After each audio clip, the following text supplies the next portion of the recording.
श्री राम जय जय राम।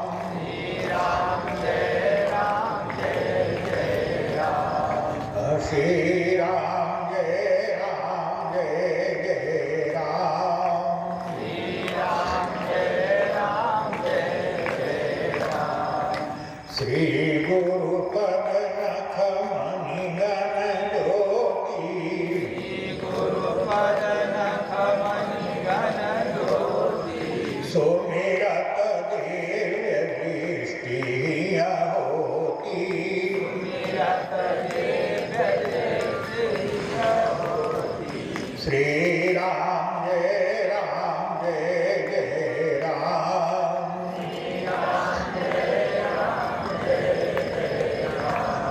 श्री राम जय जय राम। श्री राम जय राम। करि प्रणाम राम ही त्रिपुरारी। प्रणाम राम त्रिपुरारी। हर्षि सुधा समगिरा उचारी। हरसि सुधा समगिरा उचारी। श्री राम जय जय राम। श्री राम जय राम। श्री राम जय जय राम। श्री राम जय राम। बोलिए सियावर रामचंद्र भगवान की। उमापति महादेव की। पवन सुत हनुमान की। संत भगवान की। सगुरुदेव भगवान की। मंगलमूर्तये नमः। गणाधिपतये नमः। शान्तं शाश्वतमप्रमेयमनघं निर्वाणशान्तिप्रदम् ब्रह्मा शम्भुफणीन्द्रसेव्यमनुषं वेदान्तवेद्यं विभुम् रामाख्यं जगदीश्वरं सुरगुरुं मायामनुष्यं हरिम् वन्देऽहं करुणाकरं रघुवरं भूपालचूडामणिम् वन्दे विदेहतनया पदपुण्डरीकम् कैशोरसौरभसमाहितयोगचित्तम् हन्तुं कृतात्मनिशं मुनिहंससेव्यं सन्मानशालि परिपेतपरागपुण्यम् कुन्देन्दुधरगौरसुन्दरम् अम्बिकापतिमभीष्टसिद्धिदम् कारुणिककलकञ्जलोचनम् नौमि शङ्करमनङ्गमोचनम् प्रभु समर्थ सर्वज्ञ शिव सकल कला गुणधाम योग ज्ञान वैराग्य निधि प्रणत कल्पतरुणा यत्र यत्र रघुनाथ कीर्तनं तत्र तत्र कृतमस्तकाञ्जलिं बाष्पवारि परिपूर्णलोचनं मारुतिं नमत राक्षसान्तकम्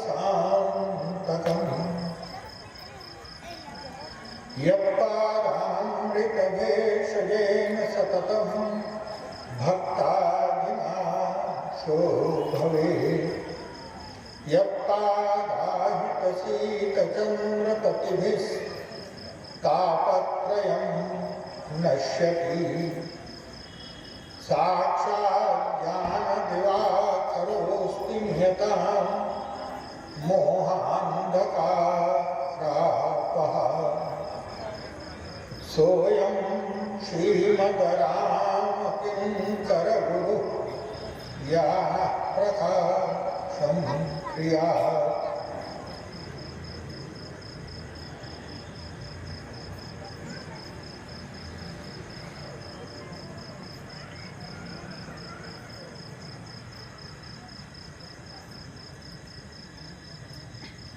गुरुपदरज मृदुमंजुलयंजन नयन दृगदोष विभंजन ते कर विमल विवेक विलोचन वर्णो रामचरित भवमोचन। सद्गुरुदेव भगवान की जय। सर्वप्रथम अनंत करुणा में, अनंत वात्सल्य में, अनंत बोध में गुरुदेव भगवान के श्री चरणों में मैं अपना प्रणाम निवेदन करता हूँ। परम वात्सल्य में माता चतुर्भुजी, भूत भावन आशुतोष भगवान भोलेनाथ, भक्त वांछा कल्पतरु श्री सीताराम जी तथा प्रभु चरित्र सुनिवे को रसिया हमारे श्री हनुमान जी महाराज के श्री चरणों में प्रणाम निवेदन करते हुए आइए हम और आप मन शरीर से उस स्थान पर चलें, उस भावभूमि में चलें जहाँ बैठ करके भगवान और उनके भक्तों की गुणगान होता है, श्रवण होता है, मनन होता है। प्रसंग के रूप में जैसा आप लोगों को पता ही है, गुरु महिमा चल रही है और याद रखिए कि गुरु की महिमा तो वस्तुतः भगवान भी गायन नहीं कर सकते। गुरु की गुरु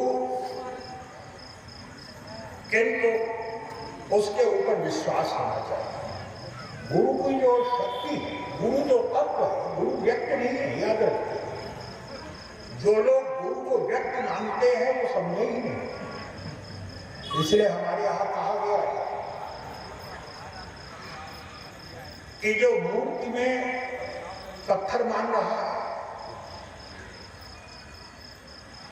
मूर्ति को पत्थर मान रहा है और मंत्र को अक्षर मान रहा है, और जो गुरु को मनुष्य मान रहा है उसको कर्म कभी भी जो है वो परमार्थ तत्व की प्राप्ति हो ही नहीं सकती है उसको।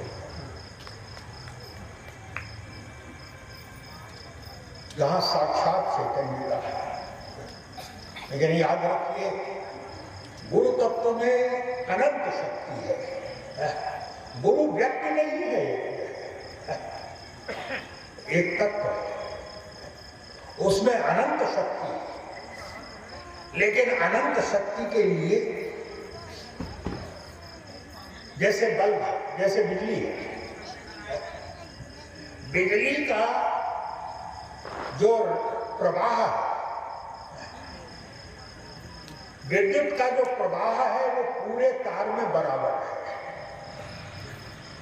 लेकिन कहीं कम प्रकाश दिखाई पड़ रहा है, कहीं अधिक प्रकाश दिखाई पड़ रहा है। ऐसा क्यों? जब बराबर है तो प्रकाश भी बराबर होना चाहिए, लेकिन नहीं। बोले बिजली का जो है वो प्रवाह तो बराबर है, किंतु आपके पास जो है जितने वाट का लट्टू है आप उतना ही प्रकाश ले सकते हैं। याद रखिए कुछ लोगों के पास जो है वो बहुत छोटा टिमटिमाता हुआ है, कुछ लोगों के पास बड़ा आनंद है, और कई लोगों का ऐसा है कि जिनका बल्ब तो है लेकिन सूर्य है। कितना भी करे आ ही नहीं सकता है उसमें। और क्यों? बोले जितना आपके मन में अधिक निष्ठा होगी, जितना अधिक विश्वास होगा, आप उतनी ही जो है वो शक्ति प्राप्त कर सकते हैं। अनंत शक्ति है उसको, उसकी शक्ति कल जो चर्चा चल रही थी, भगवती पार्वती देखिए गुरु के प्रति क्या निष्ठा है, ये पार्वती जी से सीखे जाता है। पार्वती जी ने गुरु को कि कोई भी जो साधना होती है उस साधना के प्रारंभ में गुरु का वर्णन होता है। गुरु के मार्गदर्शन में ही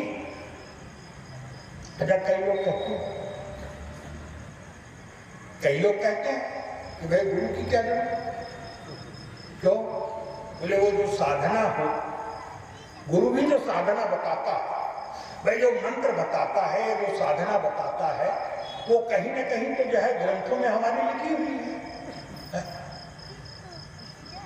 तो हम गुरु को बनाए, भाई सीधे जो ग्रंथों में लिखी है वो साधना आप कर सकते हैं, इसको कोई कर दो।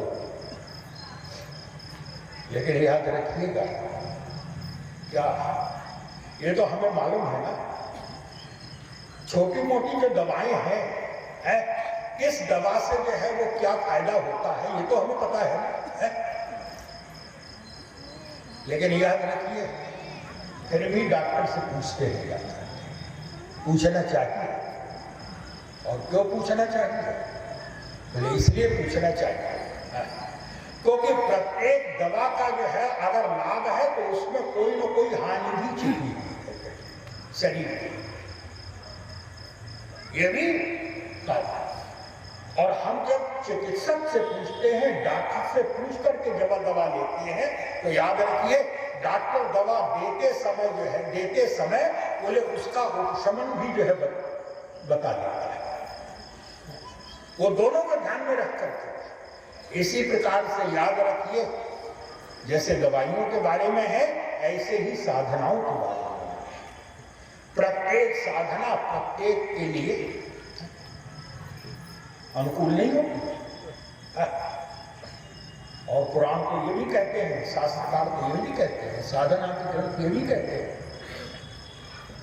कि साधना है, लेकिन याद रखिए बोले ये मंत्र जो है, इस प्रकार का मंत्र जो है वो किस व्यक्ति विशेष को नहीं जपना चाहते हैं, हानि पहुंचा सकता है। गुरु जब बताएगा तो याद रखिए, बोले गुरु जब बताएगा तो आपकी मनस्थिति को देख लेगा, आपकी परिस्थिति को देख लेगा और आप में जो है वो कितना ग्रहण करने की शक्ति है वो भी समझ लेगा और तब बताएगा आपको साधना। मान लीजिए किसी से कहा कि भाई दिल्ली जाना है, और सबसे बढ़िया उपाय है, पूछा किसी से कि भाई दिल्ली जाने के लिए वो प्लेन से चले जाओ, तो सही बात है कि भाई सबसे कम समय में जो है वो तो प्लेन से, उसने जो मार्ग बताया कोई गलत नहीं बताया उसने, लेकिन याद रखिए बोले जिसको आप मार्ग बता रहे हैं, ये कह रहे हैं कि भाई प्लेन से चले जाओ, पहले ये तो देख ले कि उसकी जेब कैसी है, उसमें शक्ति है कि नहीं, पहले आप ये तो देख लीजिए। याद रखिए गुरु जब साधना बताता है, गुरु के मार्गदर्शन में जब साधना तो गुरु सबका उपशमन करता है। इसलिए साधना का प्रारंभ भगवती पार्वती को, शंकर को प्राप्त करना है, यह उपदेश दे दिया नारद जी ने। और नारद जी ने यही कहा माता पिता से कि अगर आप लोग इसका कल्याण चाहते हैं तो इस कन्या को जो है तपस्या के लिए प्रेरित करिए और ये भगवान शंकर को पति रूप में प्राप्त करने की चेष्टा करें। ये करना बोले अब जाओ तुम्हें सुता पर हो और तो अस जाए सिखावन हो, क्या बोले कराई सुतप यही मिले ही महेश, ऐसी तपस्या करे जिससे भगवान भोलेनाथ इसको पति रूप में प्राप्त हो, और आशीर्वाद भी दे दिया। याद रखिए गुरु ने केवल सुझाव ही नहीं देखा, मार्ग ही नहीं बताया, तब आशीर्वाद भी दिया। ये कहा अब आप लोग इसकी चिंता का भाव छोड़ दीजिए। गुरु कह रहा है कि आप इसकी चिंता का भाव छोड़ दीजिए। हम लोग भी जो है वो संतति की चिंता करना, ये तो माता पिता के लिए अंतिम समय तक करेंगे। कौन माता पिता होता है कि संपत्ति की चिंता नहीं करता? लेकिन याद रखिए, बोले चिंता करिए, लेकिन ऐसी चिंता मत करिए कि उसकी चिंता करते करते खुद जो है वो चिता पर पहुंच जाएगा। चिंता तो होगी, चिंता तो करेगी, लेकिन याद रखिए चिंता करने से कुछ नहीं चलेगा। तब बोले जो है वो चिंता की अपेक्षा जो है उसका उपाय खोजिए कि क्या किया जाए। उपाय नारद जी ने आशीर्वाद देते पहले आदेश दिया कि ये कन्या शंकर जी को पति रूप में प्राप्त करने की चेष्टा करे, तपस्या करे जाकर। उसके बाद आशीर्वाद दिया क्या, और बहुत सुंदर सूत्र दिया है, बहुत सुंदर सूत्र दिया है क्या, बोले हो यही कल्याण। आप गुरु जी ने आशीर्वाद दे दिया, चिंता मत करो क्यों, बोले हो यही कल्याण। अरे इसका कल्याण निश्चित है। और सीधा कह कौन रहा है? नारद जी कह रहे हैं। और याद रखिए, अगर गुरु की कृपा दृष्टि जब प्राप्त पड़ गई, गुरु की कृपा दृष्टि प्राप्त करते ही जो है होते ही कल्याण प्रारंभ हो गया आपके जीवन में। नारद जी हो यही कल्याण, अब संशय करोगे, अब आप संदेह छोड़ दीजिए। और हिमाचल ने भी पत्नी से यही कहा, पत्नी दुखी होने लगी, तो हिमाचल ने भी यही कहा, चिंता क्यों करते हैं? क्यों? हिमाचल ने कहा, याद रखो क्या, बोले पार्वती निर्मय जेही और सोई कर ही कन्या। जिसने जन्म दिया है इस कन्या को, वही इसका कल्याण करेगा। तो बड़ी सुंदर बात कही हिमाचल। क्या? बोले हम लोग तो केवल एक जन्म के जो है जन्मदाता है, एक बार हमने इसको जन्म दिया है, तब हमें इतनी चिंता हो रही है। लेकिन सोचो क्या, बोले जो ईश्वर अनंत जन्म दे रहा है इसके लिए, जिसने इसको अनंत जन्म दिए हैं, जब हमें चिंता हो रही है एक जन्म के माता पिता को, तो उसको कितनी चिंता हो रही है? उस चिंता उसके ऊपर भी छोड़नी चाहिए। हमारे गुरु जी यही कहते, हम लोगों का दुर्भाग्य है कि हम भगवान के ऊपर कोई चिंता नहीं छोड़ते हैं। तब लोगों का बस चले तो भगवान की चिंता भी अपने सिर पर ला दें। भगवान क्या करें? अरे कुछ हमारे गुरु जी से एक सज्जन ने कहा, मेरे सामने हुआ था, हमारे गुरु जी को चतुर्मुख बहुत प्रिय था। तो एक रायपुर के भक्त सज्जन थे, वो हमारे गुरु जी के परम भक्त थे। तो उन्होंने सुना कि गुरु जी को चित्रकूट बहुत प्रिय रहा है, तो चित्रकूट जाने का उन्होंने प्लान बनाई। और ये लेकिन गुरु जी से कहा कि मैं जा रहा हूँ चित्रकूट, मैं चित्रकूट जाऊंगा। 15 दिन बाद पता चला, पूछा कि भाई आप चित्रकूट हुआ है? नहीं महाराज मैं गया नहीं। तो अभी ये नहीं पता, जब पता कर रहा हूँ कि वहाँ कोई अच्छा होटल मिलेगा नहीं, मतलब महाराज होटल वगैरह और खाने पीने की। तो हमारे गुरु जी ने कहा, भले मानुस, जिसके पास जा रहे हो मिलने, याद रखिए कुछ चिंता का भार उसके ऊपर भी छोड़ना। अगर सारी व्यवस्था आप ही करके जा रहे हैं तो देवता क्या करेगा? देवता के ऊपर क्या छोड़ा है? हम लोग तो भगवान की चिंता के भार भी अपने ऊपर लाद लेते हैं। लेकिन हिमाचल ने यही कहा, क्या आप चिंता है कि अब हम लोगों को चिंता नहीं, क्यों? बोले पार्वती ही निर्मय सोई करी करेगा। जिसने इसको जन्म दिया है वही इसका कल्याण करेगा। हम तो एक जन्म के माता पिता है, जो अनंत जन्मों का माता पिता है। जब हमें इतनी चिंता है तो उसे कितनी चिंता होगी। पार्वती जी तपस्या करने के लिए चली और पार्वती जी ने घोर तपस्या की, ऐसी घोर तपस्या की है कि जिस तपस्या को देख करके ब्रह्मा प्रकट हो गए। और ब्रह्मा ने कहा पार्वती जी से, क्या? बोले असतप काहु न कीन भगवान।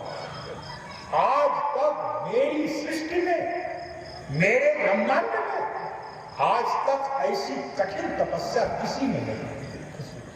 एक से एक बढ़कर के जो है वो त्यागी, तपस्वी और कष्ट सहने वाले महापुरुष होंगे, लेकिन बोले इतनी कठिन तपस्या आज तक मैंने अपने जीवन में नहीं देखी।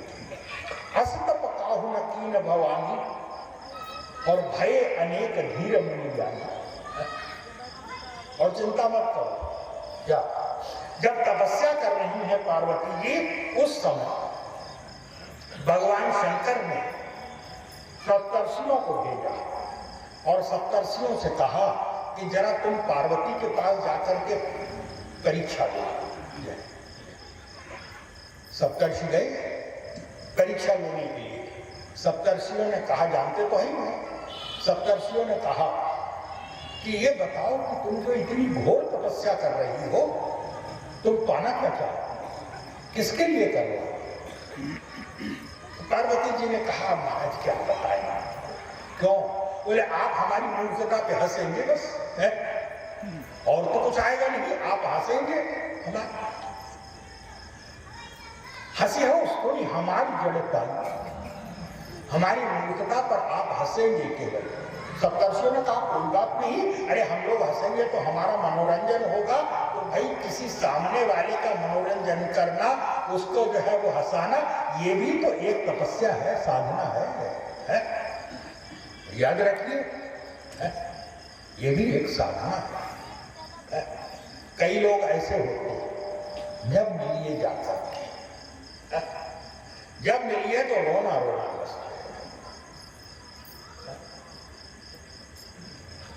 तो भाई आपने सामने वाले के हृदय को भी दुखा दिया ना, आपने चिंता में तो डाल दिया। लेकिन और कई लोग ऐसे होते हैं कि अगर आज का एक समय का भोजन हो गया तो 4 दिन का निश्चित नहीं मिलेगा तुम्हें, लेकिन उनसे बात करिए जाकर के, 10 मिनट बात करिए, ऐसा लगेगा कि इनसे बढ़कर के तो कोई महाराजा भी नहीं हो सकता है। ये आनंद की, दूसरे को प्रसन्न करना है, ये भी तो एक साधना है। हमने दूसरे को हृदय से दुख के, दूसरे के हृदय में दुख पहुंचाया तो दूसरे के हृदय में सुख पहुंचाया, ये भी एक कसौटी है। सप्तर्षियों ने कहा कोई बात नहीं, अगर हम लोग हंसेंगे तो मनोरंजन ही होगा हमारा, बताओ तुम क्या? अच्छा, और साधना किसकी कर रही है भाई? तुम्हारे इष्ट कौन है और तुम पाना क्या चाहती हो उससे? तो सप्तर्षियों ने कहा, और पार्वती जी ने कहा, महाराज तो सप्तर्षियों ने कहा कोई चिंता बात नहीं, अरे बताओ तो तुमसे। तो पार्वती जी ने तुरंत कहा, हंसी उड़ाते हुए, बोले देखो मुनि अविवेक हमारा, हमारी मूर्खता को देखिए, क्या मूर्खता। और याद रखिए, बोले आनंद तो वही रहता है जीवन में जो अपनी मूर्खता को जानता है, अपनी कमी को जानता है।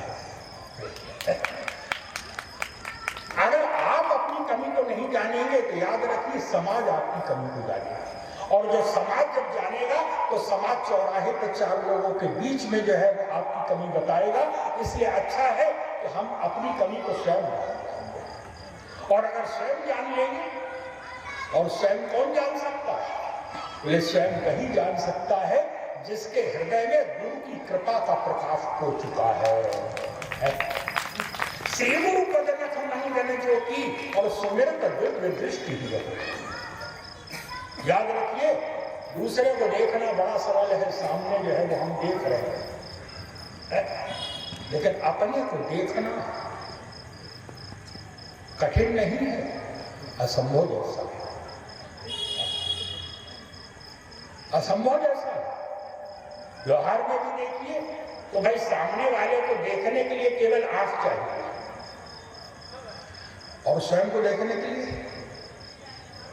सामने वाले को देखने के लिए केवल आंख, और अपने को देखने के लिए बोले आंख भी हो और दर्पण भी हो।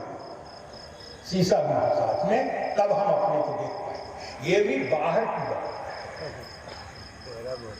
लेकिन बोले साधक केवल शरीर को ही नहीं, दर्पण से भी हम केवल शरीर ही देखते हैं ना अपना जो है।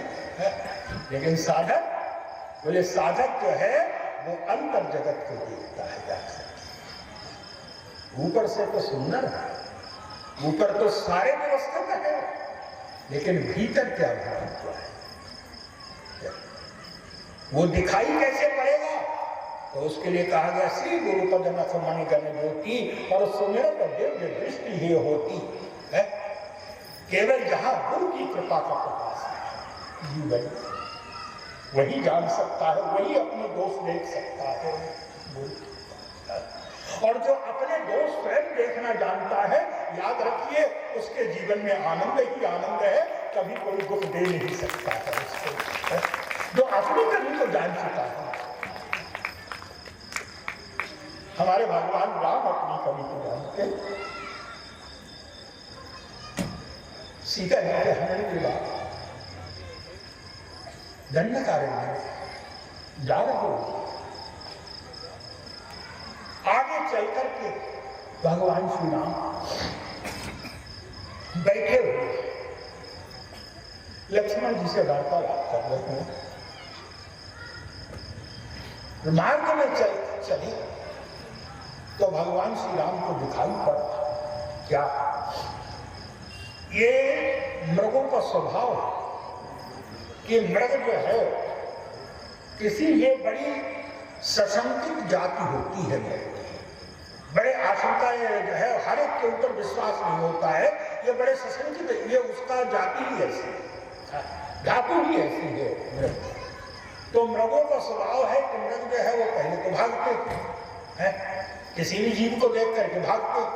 अच्छा, भागने के बाद सीधे भागते ही नहीं है, रुक रुक करके देखते ही, ये भी स्वभाव है मृगों का।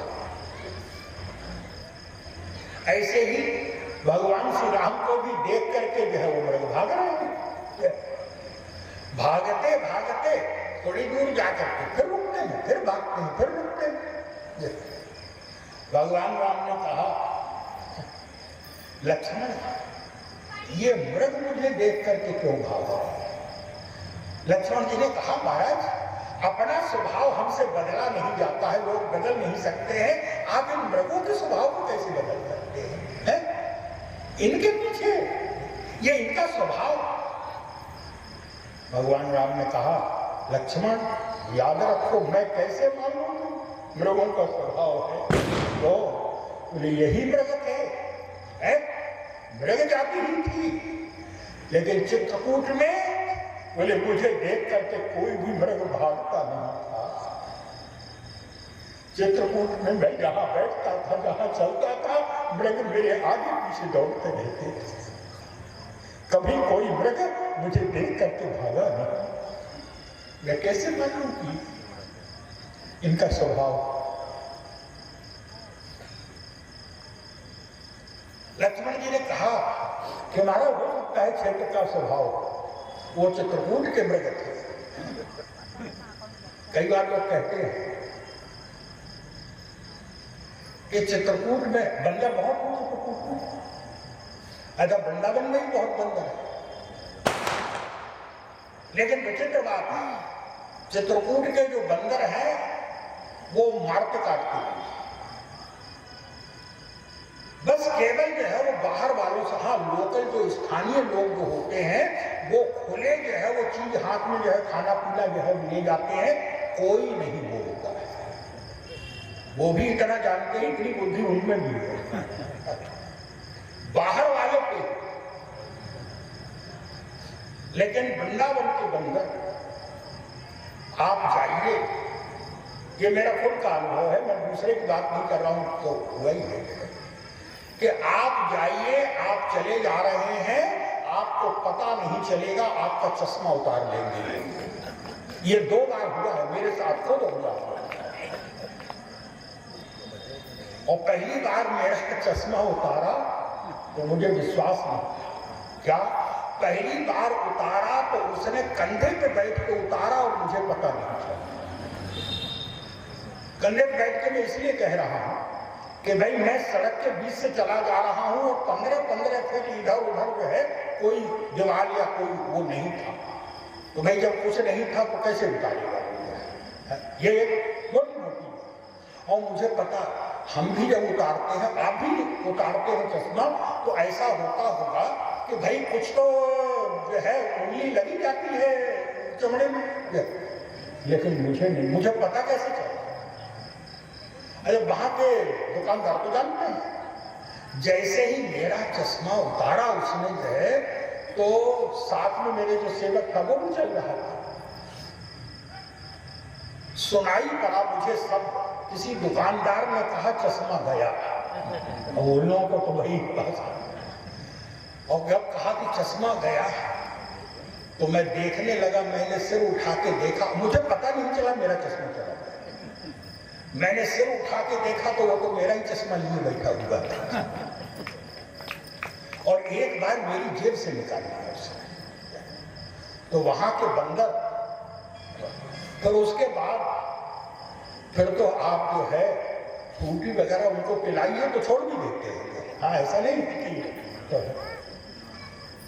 तो हमारे गुरु जी से किसी ने कहा कि यहाँ के बंदर बड़े, तो हमारे गुरु जी ने कहा कोई आश्चर्य थोड़ी, क्यों? बोले जब ठाकुर चोर है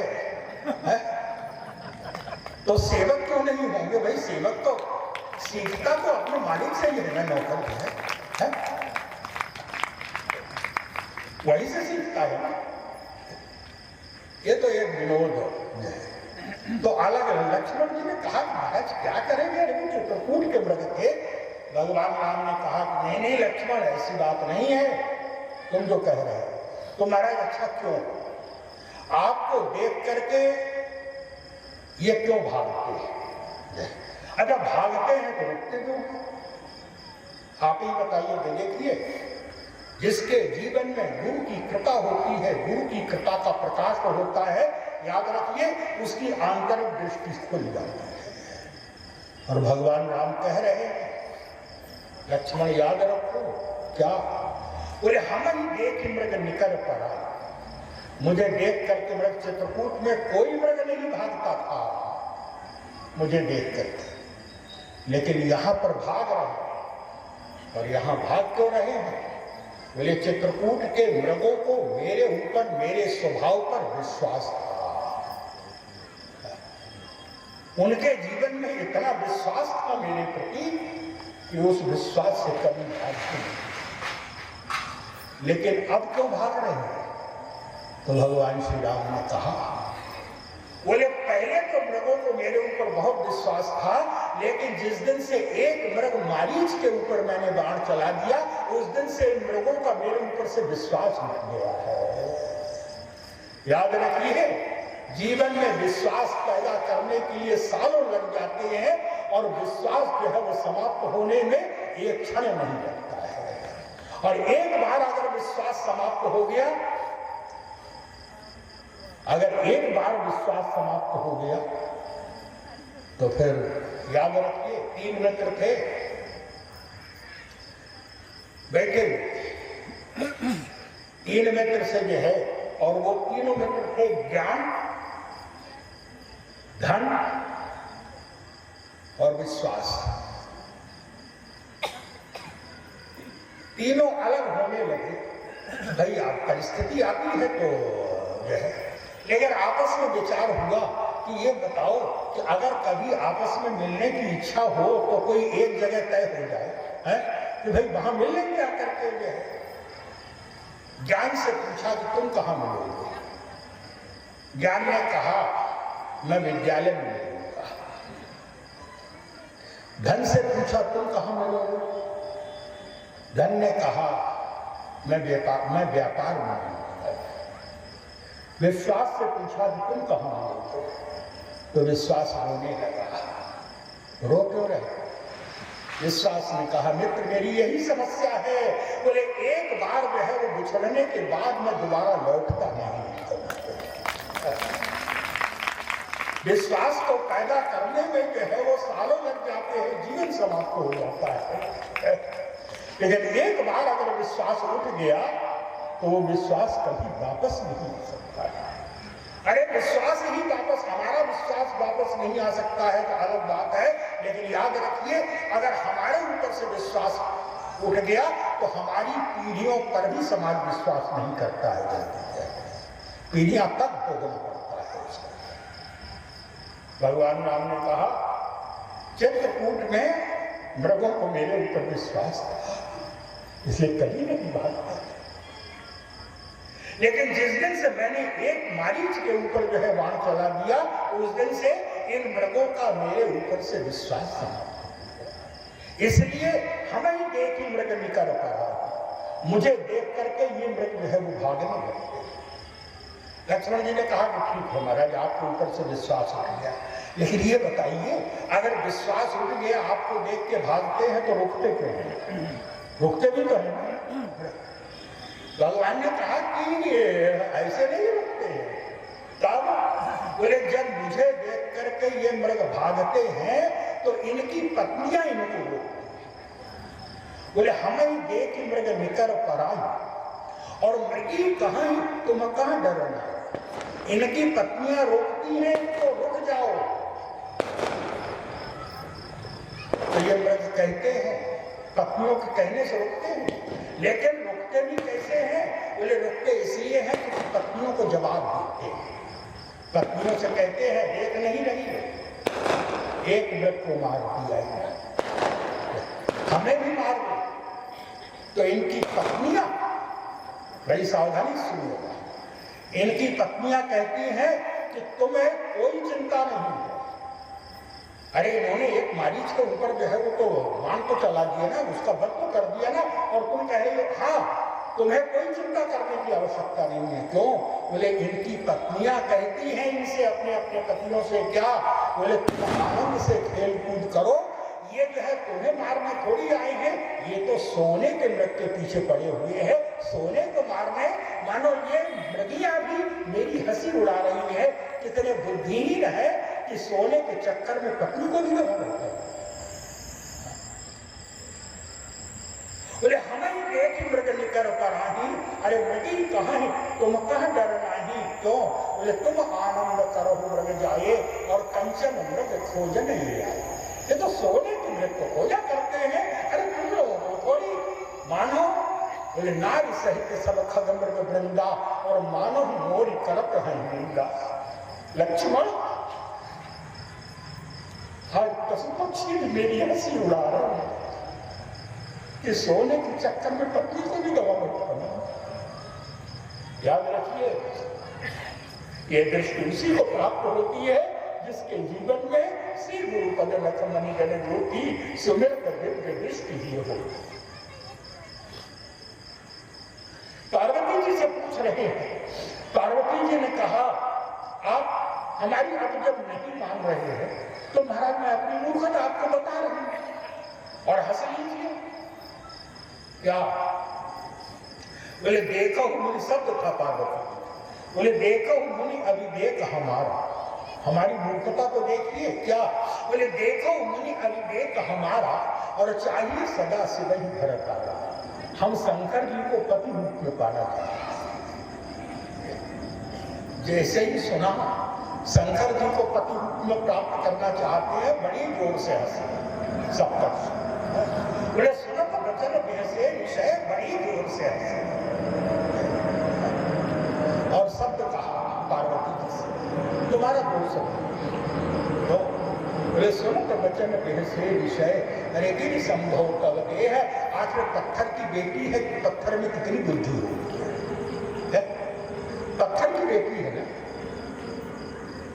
और जैसे ही कहा कि पत्थर की बेटी है, पार्वती जी ने तुरंत कहा महाराज याद रखिए। क्या? बोले मैं तो पत्थर की बेटी हूं, लेकिन बोले मैं तो पत्थर की बेटी हूं इसलिए मूर्ख हूं। क्यों? बोले मैं तो पत्थर की बेटी, मेरी बुद्धि पे तो वो कहते हैं ना तुम्हारी बुद्धि पे तो पत्थर पड़ गया, मैं तो जड़ हूं, मैं तो पत्थर की बेटी। लेकिन महाराज सप्तर्षियों के व्यंग करते हुए कहा क्या? बोले मैं तो पत्थर की बेटी हूं, मैं तो जड़ हूं, लेकिन जो पत्थर की बेटी को समझाने की कोशिश कर रहा है उसकी बुद्धि को क्या कहेगा? आपकी बुद्धि पे तो पता नहीं क्या पड़ा है। मैं तो पत्थर की बेटी हूं, मैं तो मानती हूं। ये पूर्व जन्म में दक्ष की बेटी थी, दक्ष की, और दक्ष माने बुद्धिमान चतुर। तो कहते हैं ना भाई बड़े दक्ष हैं, चतुर बुद्धिमान, यह दक्ष।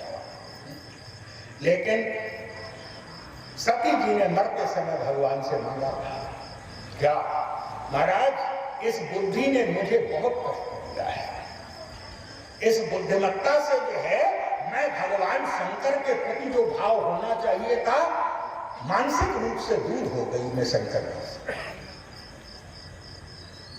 इसलिए भगवान शंकर सती जी ने भगवान से वरदान मांगा क्या, बोले अगले जन्म में पत्थर की बेटी बना दीजिएगा लेकिन बुद्धिमान की बेटी मत बनाइएगा।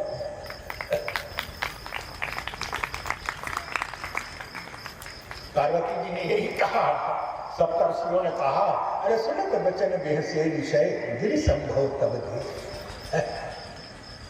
अपने पत्थर की बेटी है।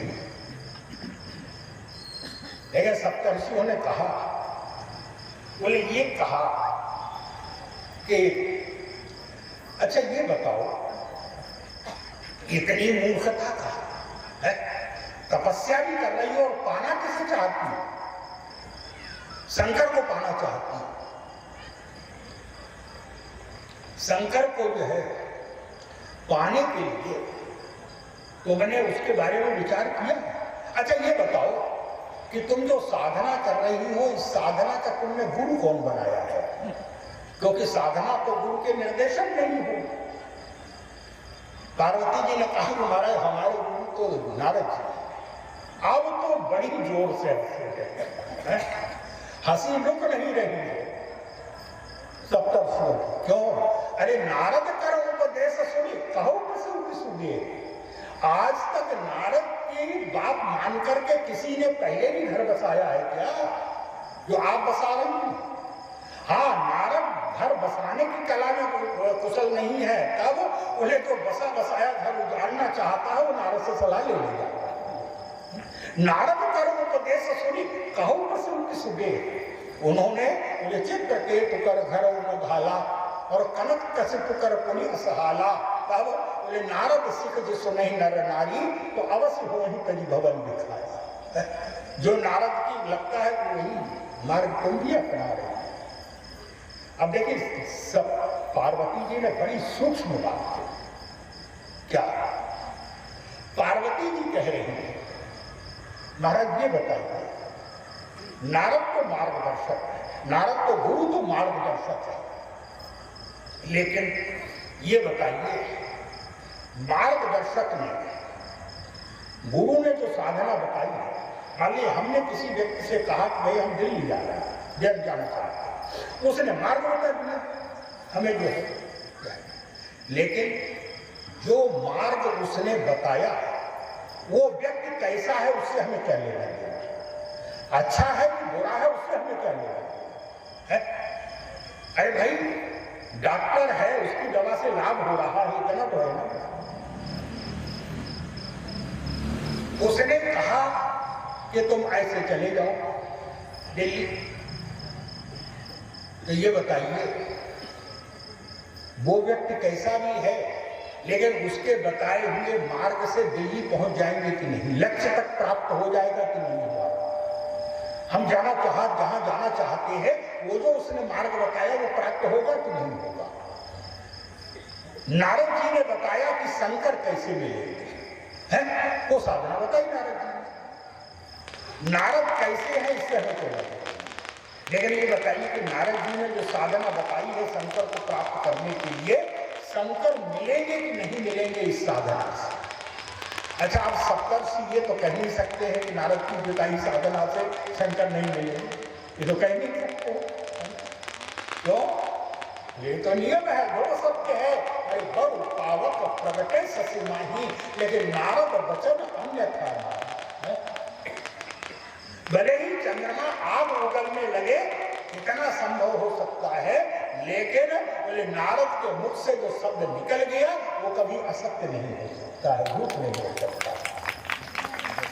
पार्वती जी ने कहा चल ये बताइए कि जो साधना गुरु जी ने बताई है उससे शंकर मिलेंगे कि नहीं? अब ये नहीं कह सकते कि नहीं मिलेंगे।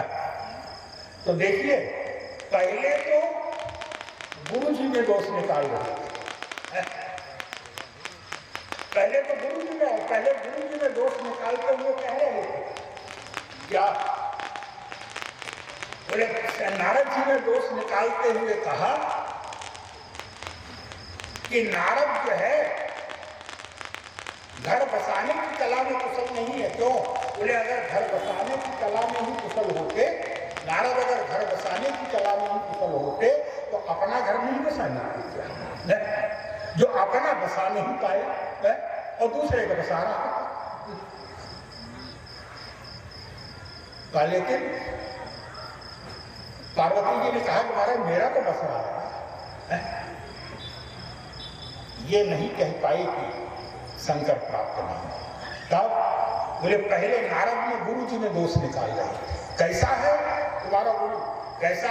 बोले मन कपटी है, देखने में बड़ा सुंदर है। नारद जी बहुत सुंदर। पार्वती जी को नारद जी ने तो जब मन से गुरु का वर्णन किया पार्वती जी ने, तो पार्वती जी को स्वप्न में दर्शन दिया नारद जी ने। और स्वप्न में दर्शन दिया ही नहीं, आदेश दिया। क्या? पार्वती जी ने यही कहा है अपनी माता से, माँ आज मैंने एक स्वप्न देखा। क्या देखा है? बोले सुने माँ तो मैं दीखा सपन सुनावो कोई। क्या? बोले सुंदर गौर सुविग्रह, एक अत्यंत सुंदर गौर वर्ण के ब्राह्मण देवता ने मुझे उपदेश दिया है। अच्छा, ये कौन है? देवर्षि नारद। और इसका सीधा सा अभिप्राय है, अगर जो है वो पूर्ण विश्वास है, समर्पण है, तो जो है वो मान बुद्धि चित्त अहंकार बोले चाहे किसी में भी जो है जागृत स्वप्न सुषुप्ति, बोले गुरु जो है वो सर्वदा जो है वो आपके साथ है और आपकी सहायता करता रहता है। चाहे कोई भी मनस्थिति हो, चाहे कोई भी परिस्थिति हो। वे सुने आपको मैं दीखा सपन सुनावा कोई, और सुंदर गौर सुविग्रह अस उपदेश। उन्होंने कहा है कर ही जाए कट सही कुमार पुत्री, तुम तपस्या करेगा शंकर जी को प्राप्त करने की। तो पहले तो नारद जी में दोष निकाल रहे थे, मन कपटी तन सज्जन कीन्हा, और आप सभी सब ही चलती। वो क्यों उपदेश देता है बुरा का? क्यों? वो ऐसा उपदेश देता है, वो सोचता है हमारा नहीं हो सका तो किसी का ना हो। अच्छा, जिसका हो जाए वो जीवन भर भुगतता रहे। इसलिए बोले मन कपटी तन सज्जन कीन्हा, और आप सभी सब ही चलती ना।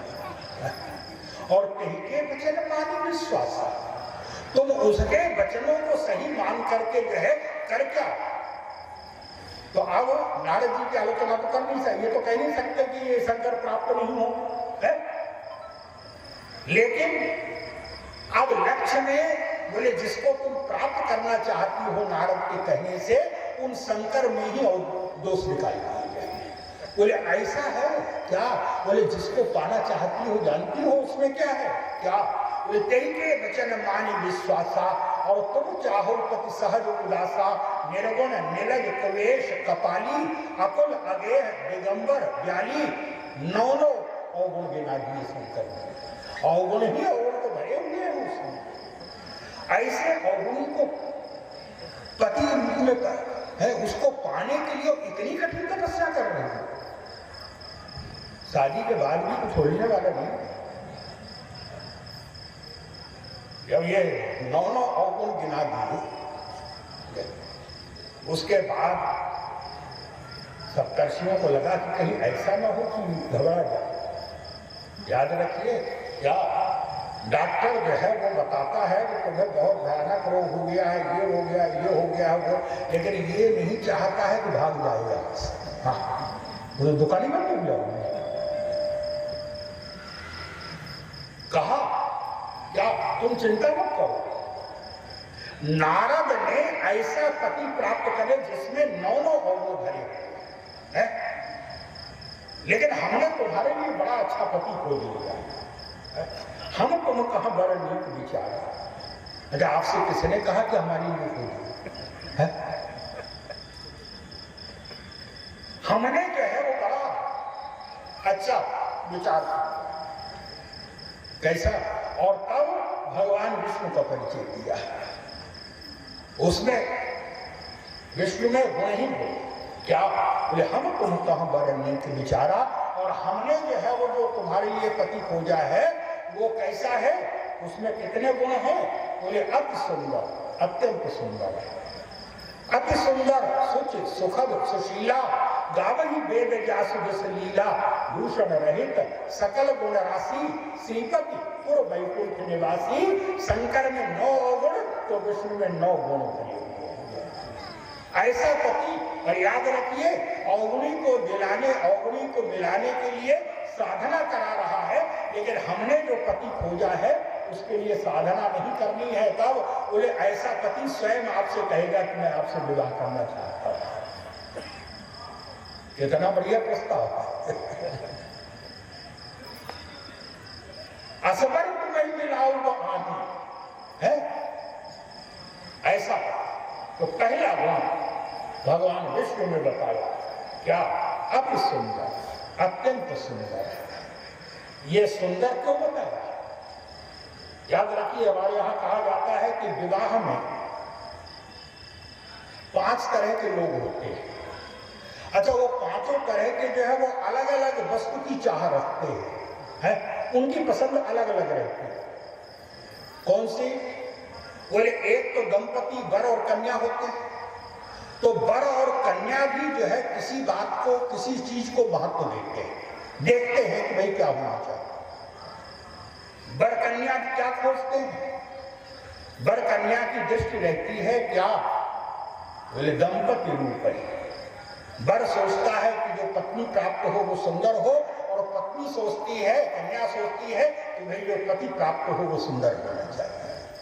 इसलिए दंपति पर वर और कन्या जो है वो सुंदरता पर ध्यान देते हैं। दंपति रूपम, और दोनों ओर की माताएं क्या देखती हैं? हाँ, वो रूप तो देखती ही हैं, लेकिन उससे भी ज्यादा दंपति रूप ही मातु धन है। दोनों ओर की माताएं धन देखती हैं। तो कन्या की माता सोचती है कि भाई अगर धनी घर में जाएगी तो हमारी कन्या सुखी रहे, और वर की माता सोचती है कि बहू अगर धनी घर से आएगी तो दहेज लेके आएगी। इसलिए दंपति रूप ही मातु धन, और पिता क्या देखता है? दंपति रूप ही मातु धन, और पिता नाम दीक्षा। पिता सोचता है कि समझी ऐसा होना चाहिए कि जिसका परिचय देने से गर्व है, मालूम पड़े कि हाँ भाई किसी के संबंध में। दंपति रूप ही मातु धन, पिता नाम दीक्षा। और जो बंधु बांधव, इष्ट मित्र वगैरह होते हैं वो क्या देखते हैं? बोले उत्तम कुल बांधव चाहिए। बंधु बांधव कहते हैं कुल उत्तम होना चाहिए, मेरा पता लगा लेना अच्छी तरह से। उत्तम कुल बांधव चाहिए। अब रह गई बारात, तो बारात क्या देखती है? बारात तो एक ही चीज क्या? बोले दंपति रूप ही मातु धन, पिता नाम विख्यात, और उत्तम कुल बांधव चाहे, भोजन चाहे बारात। बारात तो सोचती है कि एक ही दिन, तो आज तो एक ही दिन नहीं, एक ही समय बचा है। बल्कि आज तो बारातियों को जब तक बारात आती है तब तक घराती जो है वो तो साफ हो जाता है, सब जो बचा कुचा होता है वही मिलता है बारात। दंपति रूप ही मातु धन, पिता नाम विख्यात, उत्तम कुल बांधव चाहे, भोजन चाहे। तो भाई दंपति जो पति जो वर कन्या जो होते हैं वो सुंदरता को देखते हैं। इसलिए पहला गुण बताया अति सुंदर, अत्यंत सुंदर है। सप्तर्षियों से कहा पार्वती जी ने, महाराज आपने बहुत अच्छा किया है, क्या तो फिर कर लोगी ना, बुलाएं विष्णु को। नहीं महाराज सुनिए तो बात क्या। मेरे महाराज आपने जो कहा, अब देखिए पार्वती जी कैसे बोल रही है क्या। पार्वती जी ने किसी भी, हम लोग क्या करते हैं, कोई भी बात होती है तो समझौता नहीं, शांति नहीं हो पाती है। क्यों? बोले हम लोग जो है वो वस्तुतः जो है वो संवाद नहीं करते हैं, विवाद करते हैं। क्यों? संवाद का अभिप्राय है सामने वाले की बात को सुनिए, आप है मानने की बात तो बात नहीं है, एक बार सुन तो लीजिए ना उसकी बात को जो है। लेकिन हम लोग सामने वाले ने कुछ कहा, बोले उसकी बात पूरी नहीं हुई, उससे पहले कैंची चल गई बात। पार्वती जी ने सुना तो पार्वती जी ने एक बार कैंची नहीं चलाई। अच्छा, झगड़ा कैसे होता है? झगड़ा कहता सामने वाला जो कहता है हम उसके खिलाफ बोल रहे हैं, नहीं तुम गलत बोल रहे हो, तो सामने वाला झगड़ा इसी में कि तुम गलत हो, तुम गलत हो है? लेकिन पार्वती जी ने जब सप्तर्षियों ने कहा कि शंकर में तो 9 अवगुण भरे हुए हैं, विश्व में 9 गुण है, तो झगड़ा कब होगा? तो झगड़ा तो तब होगा जब पार्वती ये कहे नहीं आप गलत कह रहे हैं, शंकर जी में 9 अवगुण नहीं है, आप गलत कह रहे हैं, विष्णु में 9 गुण नहीं है, तब ना झगड़ा हो। लेकिन पार्वती जी ने तुरंत कहा महाराज आप सही कह रहे हैं, क्या? और मेरा आपसे थोड़ा सा मतभेद है। क्या? आपने कहा कि शंकर में 9 अवगुण है, तो मैं ये नहीं मानती हूं कि शंकर में 9 अवगुण है। सप्तर्षि ने कहा अभी तो हमने गिनाए, कोई ना हो तो बताओ मुझे। पार्वती जी ने कहा कि बात तो पूरी सुन लीजिए मेरी। क्या? बोले आपने कहा कि शंकर जी में 9 अवगुण है, लेकिन मैं ये नहीं मानती हूं कि शंकर जी में 9 अवगुण है, तब कितने अवगुण मानती हो? तो पार्वती जी ने तुरंत कहा आप तो यही कह रहे हैं कि 9 अवगुण है, लेकिन मैं क्या मानती हूं? बोले मेरी मान्यता है कि महादेव अवगुण भवन, ब्रह्मांड के सारे अवगुण उन्हीं में तो रहते हैं। अब आप सोचिए सप्तर्षि क्या लगेंगे अब? सामने वाला जो कह रहा है आप उससे भी बढ़कर के उसका समर्थन कर रहे हैं, तो लड़ने का तो कोई मौका ही नहीं दिया। और हम लोग तो जानबूझ के निकालते हैं कोई ना कोई है। और आपने कहा कि विष्णु में 9 गुण, तो विष्णु में 9 गुण नहीं है, 9 ही नहीं है। तब बोले महादेव अवगुण भवन और विष्णु सकल गुण धाम है, ब्रह्मांड के सारे गुण भगवान नारायण में ही तो है, विष्णु में ही। सप्तर्षियों ने कहा तो फिर कर लो, बुलाए कर लो। पार्वती जी ने कहा अब महाराज ये तो संभव नहीं है। तो जानते हुए भी शंकर जी ने जब पार्वती जी ने कहा बोले महादेव अवगुण भवन विष्णु सकल गुण धाम, लेकिन बोले जहिकर मन रम जाए सन, अगर मुझे अवगुणी पसंद है तो जो है वो मुझे वही पसंद आएगा। तो ये पसंदगी तो सबकी अलग अलग होती है? अब आप ये कैसे कह सकते हैं किसी को मिठाई पसंद है, आप कहें कि नहीं नहीं नमकीन जो है वो, ये कैसे भाई? ये तो पसंदगी तो अपनी अपनी होती है ना, है? मैं ये तो नहीं कह रही हूँ कि आप गलत कह रहे हैं, आप सही कह रहे हैं, लेकिन हमें अवगुण पसंद है, तब क्या करें? महादेव अवगुण भवन विष्णु सकल गुण धाम और जेकर मन रम जाहि सन ताहि ताहि सन काम। हम है जिसको जो पसंद आ गया है वो उससे विवाह करेगा, इतने चक्कर में क्यों पड़ेगा? और पार्वती जी ने कहा, सप्तर्षियों ने कहा कि तुम बात सुन नहीं रही। पार्वती जी ने कहा कि महाराज सुन भी रही हूं और समझ भी रही हूं। क्यों महाराज? वैसे तो जो निश्चय कर लिया, क्यों गुरु जी ने कह दिया, बस गुरु की बात के बाद फिर आगे पर सोचने का प्रश्न ही नहीं। लेकिन फिर भी हो सकता है दुर्बुद्धि होती, सोचने लग जाता है। लेकिन आपने जो विष्णु और शंकर का परिचय दिया है, दोनों का परिचय सुनकर के भी मुझे लगा कि शंकर ही अच्छे हैं। क्यों? बोले शंकर में 9 और विष्णु में 9 गुण, और मैं हूं स्त्री, और स्त्रियों के लिए कवि लोग कहते हैं क्या?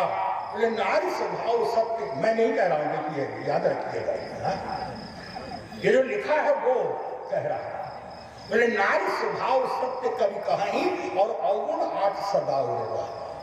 स्त्रियों में 8 अवगुण रहते हैं, तो महाराज मेरे लिए जो है वो विष्णु का जोड़ा ठीक नहीं रहेगा। क्यों? बोले हम अवगुणी का जोड़ा ठीक रहेगा, मुझ में 8 अवगुण तो उनमें 9 अवगुण भरी पड़ी है। और महाराज यही तो होता है, कभी लड़ाई भी नहीं हो सकती हमारी। क्यों? बोले 8 अवगुण हम में है, लेकिन पति महोदय ये नहीं कह सकते हैं कि तुम में 8 अवगुण है। क्यों? अगर भूल से कह दिया तो मैं कह दूंगी महाराज 8 ही है, अपनी ओर देखा कितने हैं? महाराज गुणी अवगुणी की पटेगी नहीं, अवगुणी की अवगुणी की अच्छी पटेगी हमारी। एक पार्वती जी ने उसको इतने अच्छे, और महाराज गलती आपसे भी हुई क्या? महाराज अगर आप पहले आते सप्तर्षियों ने कहा भी विवाह तो हुआ नहीं, भावनी तो पड़ी नहीं महाराज याद रखिएगा। अरे ये शरीर की तन की भावनी पड़े न पड़े कोई चिंता की बात नहीं, लेकिन बोले मन की भावनी तो शंकर के साथ पड़ चुकी है। और महाराज याद रखिएगा क्या? बोले तन भी वही समर्पित होगा जहां पर जो है वो मन समर्पित हो गया है। अब मैं जन्म संग हितहारा तो कोगुण दूषण करे विचारा। उस समय सप्तर्षियों ने कहा कि भाई तुम हमारी बात नहीं मान रहे हो, ठीक है जैसी तुम्हारी इच्छा। अच्छा उसके पश्चात शंकर जी ने काम को जला दिया। अरे जब शंकर जी ने काम को जला दिया तो सप्तर्षि तुरंत पहुंचे पार्वती जी के पास। क्या? और पार्वती जी से कहा कि उस नारद के कहने से तुमने हमारी बात नहीं सुनी है, अब तुम्हारी सारी तपस्या बेकार चली। क्यों? बोले कहा न हमारा न सुनो तब नारद के उपदेश, अरे अब वह झूठ तुम्हारा पन क्यों बोले जाने काम महेश। शंकर जी ने काम, तुम्हारी तपस्या समाप्त हो गई, व्यर्थ चली गई। क्यों? बोले शंकर जी ने काम को जला दिया, और विवाह का तो मुख्य उद्देश्य ही काम है, विवाह का तो मुख्य आधार ही काम है। जब काम को ही जला दिया तपस्या बेकार चली गई। उस नारद के कहने से तुमने हमारी बात उस समय पार्वती जी ने कहा महाराज मुझे न पहले भ्रम था न अब भ्रम है, अच्छा हुआ आपका भ्रम दूर हो। क्या? बोले आप कह रहे हैं कि शंकर ने आज काम को जलाया है, शब्द यही है ना? आप कह रहे हैं कि शंकर ने आज काम को जलाया है, इसका अर्थ क्या है? बोले आपकी दृष्टि में जो है आज काम को जलाया है, और अभी तक शंकर जी कामी थे आपकी दृष्टि में, क्योंकि आज जलाया है ना, अभी तक वो कामी थे। लेकिन याद रखिएगा मैंने उनको क्या मान करके तपस्या की है, क्या मान करके पाना चाहा? क्या? बोले तुम्हारे जान काम अवजारा और अवलग शंभु रहे सविकारा। अभी तक बिकारी थे, कामी थे, और हमारी दृष्टि में हमारे जान सदा शिव जोगी अज अनबद्ध अकाम अभोगी। मैं तो उनको सर्वदा से जो है अभोगी मानती हूँ, अकाम मानती हूँ, और मैंने यही मान करके उनको प्राप्त करने की चेष्टा की है। इसलिए हमारे जान सदा शिव जोगी अज अनबद्ध अकाम अभोगी, जो मैं शिव सेवे अस जानी प्रीत समेत कर्म मनवानी, तो हमारा पन सुनो मुनीसा और करिए सत्य कृपा निधि। पार्वती जी से सप्तर्षि कह रहे हैं हमारा कहना तुम नहीं मान रही, तुम शंकर को ही जो है वो प्राप्त करने की चेष्टा कर रहे हैं, ठीक है। लेकिन ये बताओ जिन शंकर नारद तो साधन है ना, गुरु तो साधन है ना, आपका साध्य आपका लक्ष्य तो शंकर है ना। अगर शंकर कहे, अब देखिए यहां पर गुरु और ईश्वर दोनों में किसका महत्व है? साधारण प्रश्न नहीं है भाई, महत्व गुरु का ज्यादा है कि महत्व ईश्वर? देखिए, लक्ष्य तो ईश्वर ही है, इसमें तो कोई संदेह नहीं। लक्ष्य तो ईश्वर ही है, लेकिन मार्गदर्शक तो गुरु है। मार्ग दिखाने वाले का ज्यादा महत्व है कि जो लक्ष्य है उसका ज्यादा महत्व है। सप्तर्षियों ने कहा क्या? बोले हमारे कहने से तुम नहीं मान रहे, लेकिन अगर शंकर जी कहें तुमसे आकर कि तुम नारद की बात छोड़ दो, नारद की बात मत करो, मुझे प्राप्त करने की चेष्टा मत करो, शंकर तुम्हारे लक्ष्य है, तुम्हारे इष्ट। अगर इष्ट कहे तब बहुत बड़ा प्रश्न खड़ा कर दिया। लेकिन पार्वती याद रखिए क्या? बोले जिसके हृदय में गुरु की कृपा का प्रकाश है उसे सोचने की भी आवश्यकता है। पार्वती जी ने तुरंत कहा महाराज याद रखिए क्या? बोले तजौ न नारद कर उपदेशु, और आप कहीं 100 बार महेशु। एक नहीं, अगर शंकर जी 100 बार कहेंगे आकर के कि नारद की बात मत मानो, तो बोले मैं नारद की बात नहीं छोड़ूंगी, शंकर की बात नहीं मानूंगी। तजौ न नारद कर उपदेशु, और आप कहीं 100 बार महेशु। अब यहां पर ईश्वर का महत्व अलग है, अधिक है कि गुरु का महत्व अधिक है। और पार्वती जी ने यही कहा उस समय। पार्वती जी ने के मुख से समय पार्वती जी कह रही है महाराज याद रखिएगा क्या? बोले गुरु के वचन प्रतीत न जेही, और सपने सुगम न सुख स्मृति ही। जिस व्यक्ति के जीवन में जो है वो गुरु के वाक्यों पर विश्वास नहीं है, उसको जो है वो जागृत की तो बात क्या, कभी स्वप्न में सिद्धि नहीं मिल सकती है। जिसको गुरु के वाक्यों पर विश्वास नहीं है, गुरु के वाक्यों पर ऐसा विश्वास होना चाहिए जैसे सबन है। महर्षि मकल शरीर पूरा कर रहे थे, ब्रह्मपुरी सबरी है, और जब शरीर पूरा कर रहे थे उस समय महर्षि मतंग ने कहा सबरी से, सबरी ने बड़ी सेवा की मतंग, कहा पुत्री तुम्हें श्री राम का दर्शन होगा, श्री राम तुम्हें प्राप्त हो। गुरुदेव कैसे प्राप्त? उस समय गुरु जी के मुंह से एक शब्द निकला था, क्या पुत्री तुम्हें ईश्वर को पाने के लिए कहीं जाने की आवश्यकता नहीं, तुम इसी आश्रय में रहना। और याद रखना क्या? बोले तुम्हें पाने की आवश्यकता नहीं है, ईश्वर स्वयं तुमको पाने के लिए आएगा इस आश्रम। इसको गुरु के वाक्यों पर विश्वास है, याद रखिए ईश्वर उसको खोजता था। जिस समय सबरी के आश्रम में भगवान आए उस समय सबरी को ये नहीं लगा मेरी साधना से ना, ले सबरी देखी राम गृह आए, तो कैसे? ले सबरी देखी राम गृह आए और मुनि के वचन समझिए भाई, गुरुदेव ने कहा था। और गुरु का वाक्य कहीं गलत हो सकता है, गुरु का वाक्य ईश्वर भी असत्य नहीं कर सकता। पार्वती जी ने कहा महाराज अरे तजौ न नारद कर उपदेशु, एक नहीं आप कहें 100 बार महेशु। शंकर 100 बार कहेंगे नारद की बात मत मानो मत मानो, लेकिन मैं कह दूंगी कि आपकी बात नहीं मानूंगी, लेकिन नारद की बात नहीं छोड़ूंगी।